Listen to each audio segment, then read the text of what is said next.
കർത്താവായ യേശുക്രിസ്തുവിൻ്റെ പരിശുദ്ധമായ നാമത്തിൽ എല്ലാവർക്കും എൻ്റെ സ്നേഹവന്ദനം അറിയിക്കുന്നു.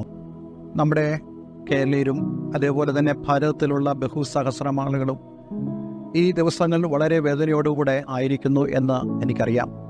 നമുക്കറിയാം, കുവൈറ്റിൽ ഉണ്ടായതായ തീപിടുത്തത്തിൽ അനേക പ്രിയപ്പെട്ടവർ, പ്രത്യേകിച്ച് മലയാളികളായ നമ്മുടെ സഹോദരങ്ങൾ, അവർക്ക് ജീവൻ വെടിയേണ്ടതായിട്ട് വന്നു.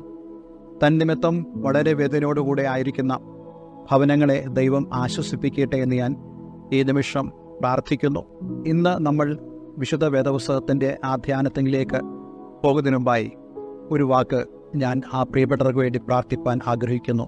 സ്വർഗപിതാവേ, വളരെ വേദന നിറഞ്ഞതായൊരു വാർത്തയാണ് ഞങ്ങൾ കഴിഞ്ഞ ദിവസം കേൾക്കുവാനിടയായി തീർന്നത്.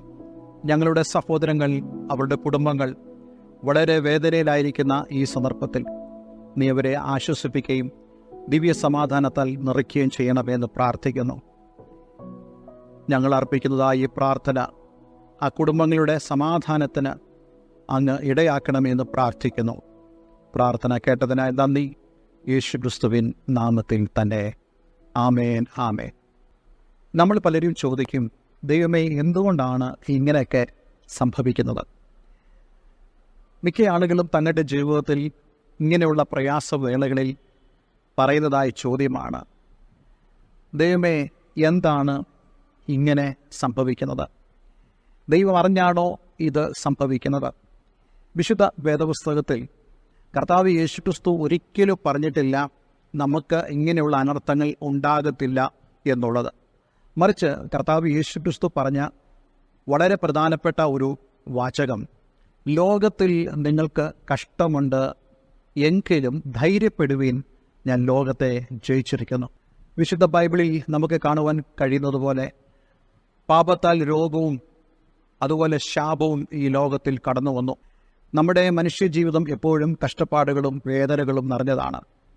പക്ഷേ ഈ ഭൂമിയിൽ നമ്മൾ ആയിരിക്കുമ്പോൾ നമ്മെക്കുറിച്ചുള്ള ദൈവത്തിൻ്റെ ഉദ്ദേശം നാം ദൈവത്താൽ ഉപയോഗിക്കപ്പെടുക, അനേകർക്ക് ഒരു അനുഗ്രഹമാകുക, ഈ ഭൂമിക്ക് നാം ഒരു അനുഗ്രഹമാകുക എന്നുള്ളതാണ്. എന്നാൽ അതേസമയം തന്നെ കർത്താവ് നമുക്ക് തന്നതായ ഒരു വാഗ്ദത്വമുണ്ട്, ലോകാവസാനത്തോളം എല്ലാ നാളും ഞാൻ നിങ്ങളോട് കൂടെ ഉണ്ട്. എന്നെ വളരെ ചിന്തിപ്പിച്ചതായ ഒരു വാക്യമാണ് എബ്രായ ലേഖനം 13-ാം അധ്യായം അതിൻ്റെ 8-ാമത്തെ വാക്യം. അവിടെ നമ്മളിങ്ങനെ വായിക്കുന്നു, യേശു ക്രിസ്തു ഇന്നലെയും ഇന്നും എന്നേക്കും അനന്യൻ തന്നെ. Jesus Christ is the same yesterday, today and for ever. ഇന്നലെ യേശു എങ്ങനെയായിരുന്നു? ഇന്നലകളിലെ അനുഭവം നമുക്കറിയാം. നയീൻ എന്നുള്ള ആ ഗ്രാമത്തിലേക്ക് യേശു ചെന്ന് ഒരു വിധവയായ മാതാവിന് ഏക മകനായിരുന്ന ഒരുവനെ അടക്കുവാൻ വേണ്ടി പട്ടണത്തിൻ്റെ പുറത്തേക്ക് കൊണ്ടുവരുന്ന സമയം യേശു ആ പട്ടണത്തിലേക്ക് പ്രവേശിക്കുന്നു. യേശു ആ സ്ത്രീയെ കണ്ട ഉടനെ യേശു പറയുകയാണ്, സ്ത്രീയെ, കരയണ്ട. നോക്കിക്കേ, കരയണ്ട എന്ന് മനുഷ്യർ പറയുന്നത് പോലല്ല യേശു പറയുന്നത്. ഇത് നമുക്കറിയാം, ഒരു വിലാപ ഭവനത്തിൽ ചെന്നാൽ കരയണ്ട എന്ന് പറയുന്നിടത്താണ് ആളുകൾ കൂടുതൽ കരയുന്നത്. എന്നാൽ യേശുക്രിസ്തു കരയണ്ട എന്ന് പറയുമ്പോൾ അതിൻ്റെ പുറകിൽ ഒരു ഉദ്ദേശമുണ്ട്. അതിൻ്റെ പുറകിൽ യേശുവിൻ്റെ ഉദ്ദേശം എന്താണെന്ന് ചോദിച്ചു കഴിഞ്ഞാൽ, നിൻ്റെ വിലാപത്തെ നൃത്തമാക്കി മാറ്റുവാൻ, നിൻ്റെ ദുഃഖത്തെ സന്തോഷകരമായി മാറ്റുവാൻ എനിക്ക് സാധിക്കും, അതുകൊണ്ട് നീ കരയണ്ട എന്നാണ് ആ സഹോദരിയോട് യേശു പറയുന്നത്. നമുക്കറിയാം, യേശുക്രിസ്തു ആ യുവാവിൻ്റെ മഞ്ചം തൊട്ടു. ആ യുവാവ് ചാടി എഴുന്നേറ്റ് ആ യുവാവിനെ ജീവനോട് യേശുക്രിസ്തു ഈ മാതാവിന് ഏൽപ്പിച്ചു കൊടുത്തുവെന്ന് നമ്മൾ വായിക്കുന്നുണ്ട്. അതുകൊണ്ട് ഇന്ന് ഈ വചനം കേൾക്കുമ്പോൾ പ്രിയമുള്ളവരെ, ഇന്നലകളിലെ അതേ യേശുക്രിസ്തു തന്നെയാണ് ഇന്നുമുള്ളത്. ഇന്നും ദുഃഖത്തിലായിരിക്കുന്ന ആളുകളെ യേശുക്രിസ്തു ആശ്വസിപ്പിക്കുന്നു.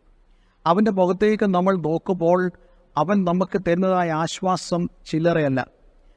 ഞാൻ കാണാറുണ്ട്, ഞാൻ ശ്രദ്ധിക്കാറുണ്ട്, കർത്താവ് യേശുക്രിസ്തുവിനെ രക്ഷകനും കർത്താവും ദൈവമായി സ്വീകരിച്ച് യേശുക്രിസ്തു ജീവിതത്തിൽ ഉള്ള അനുഭവമുള്ള ആളുകൾ അവരുടെ ഭവനങ്ങളിൽ ഒരു ദുഃഖം കടന്നു വരുമ്പോൾ അവർ നിയന്ത്രണം വിട്ട് കരയുകയില്ല. അവർ ആശ്വസിപ്പിക്കപ്പെടുന്നവരായി തീരാറുണ്ട്. അവർ സമാധാനം അനുഭവിക്കുന്നവരായി തീരാറുണ്ട്. കാരണം അത് ദൈവം കൊടുക്കുന്നതായ സമാധാനമാണ്, ദൈവവചനത്താലുള്ള സമാധാനമാണ്. ഒരു കാര്യം ഞാൻ നിങ്ങളോട് പറയാൻ ആഗ്രഹിക്കുന്നു. നിങ്ങളുടെ ജീവിതത്തിൽ കടന്നു വരുന്നതായ ഏത് വിലാപമാണെങ്കിലും ഏത് വിഷമമാണെങ്കിലും അതിന് നടുവിൽ യേശു നിങ്ങളോട് കൂടെ ഉണ്ട് എന്നുള്ള കാര്യം നിങ്ങൾ ഒരു നാളും മറന്നു പോകരുത്. അതുകൊണ്ടാണ് നമ്മൾ ഈ വേദഭാഗത്തിൽ വായിച്ചത്, യേശു ക്രിസ്തു ഇന്നലെയും ഇന്നും എന്നേക്കും അനന്യൻ. Yesterday, today and for ever. അവൻ എന്നേക്കും അനന്യനാണ്. ഇന്ന് ഞാൻ നിങ്ങളോട് പറയട്ടെ, ഇന്നലകളിൽ യേശു നിങ്ങൾക്ക് നല്ലവനായിരുന്നെങ്കിൽ, നിങ്ങളെ ആശ്വസിപ്പിച്ചെങ്കിൽ, ഇന്ന് നിങ്ങളെ ആശ്വസിപ്പിക്കുവാൻ അവൻ ശക്തനായ കർത്താവ്. അവങ്കിലേക്ക് നോക്കിയാൽ നിങ്ങളുടെ മുഖം ലജ്ജിച്ചു പോകത്തില്ല. അടുത്തത്, നാളുകളിലും അവൻ അനന്യൻ തന്നെ.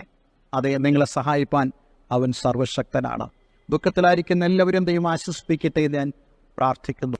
ഇന്ന് നിങ്ങളുടെ ജീവിതത്തിൽ നിങ്ങൾ ഏതെങ്കിലും വിഷമകരമായ സാഹചര്യത്തിലൂടെ കടന്നു പോകുന്നുണ്ടെങ്കിൽ നിങ്ങളെ ആശ്വസിപ്പിക്കുവാനും നിങ്ങളിൽ തൻ്റെ പ്രവൃത്തി വെളിപ്പെടുത്തുവാനും അവൻ സർവശക്തനാണ്. അതെ, നമുക്ക് ഒരു നിമിഷം ദൈവസന്നിധിയിൽ നമുക്ക് വീണ്ടും പ്രാർത്ഥിക്കാം. സ്വർഗ്ഗപിതാവേ, ഞങ്ങളെ കേൾപ്പിച്ച ഈ വചനത്തിനായി സ്തോത്രം. വചനം കേട്ട ഏവരെയും ഞാൻ യേശുവിൻ്റെ നാമത്തിൽ അനുഗ്രഹിക്കുന്നു. എല്ലാ നന്മയാലും അവർ നിറഞ്ഞു വരട്ടെ, യേശു ക്രിസ്തുവിൻ നാമത്തിൽ തന്നെ. ആമേൻ, ആമേൻ. നിങ്ങളുടെ പ്രാർത്ഥനാ വിഷയങ്ങൾ ഈ സ്ക്രീനിൽ കാണുന്ന ഫോൺ നമ്പറിൽ ഞങ്ങളെ അറിയിക്കുക. ഞങ്ങൾ നിങ്ങൾക്കായി പ്രാർത്ഥിക്കുന്നതാണ്. ദൈവം എല്ലാവരെയും അനുഗ്രഹിക്കട്ടെ. Have A nice day. God bless you all. Thank you for watching Morning Dew. Kindly tune up for next day messages.